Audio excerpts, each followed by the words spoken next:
Бәріне сәлем достар, менің каналыма қош келдіңіздер. Бүгін мен сіздермен осындай тез дайындалатын дәмді әрі өте жұмсақ аппақ шелпектердің рецептісімен бөлісетін боламын. Ең алдымен біз ыдысымызға мөлшеріне қарай ұн саламыз. Біз 300 грамм ұн алдық. Оның үстіне бір ас қасық сұйық майды қосамыз және де дәміне қарай тұзымызды салатын боламыз. Енді біз қамыр илеу үшін ұнымыздың үстіне осылай қайнап тұрған ыстық суды құямыз. Су міндетті түрде ыстық болу керек. Қолымыз күйіп қалмас үшін бастапқыда осылай қасықпен немесе венчикпен араластырып алсаңыздар болады.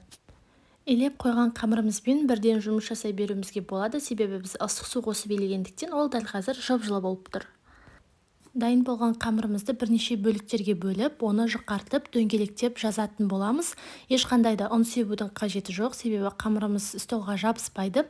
Енді осы шелпектерімізді қайнап тұрған ыстық майға тез-тез пісіріп алып шығатын боламыз. Бір жағын шамамен 2-3 секунд қана ұстасаңыздар жеткілікті, себебі біздің шелпегіміз өте жұп-жұқа болғандықтан ол тез пісіп кетеді.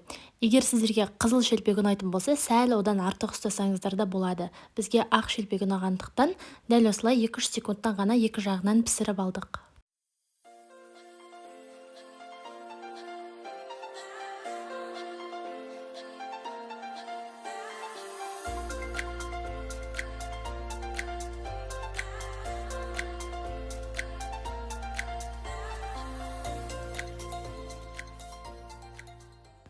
Өздеріңіз көріп тұрғандай, шелпекті ыстық күйінде жейтін болсаңыздар, олар өте дәмді әрі қытырлақ, оңай бөлінетін, үгітілетін болып тұрады. Міндетті түрде дайындап көріңіздер, сіздерге ұнайды деген сенімдеміз. Назарларыңызға рахмет.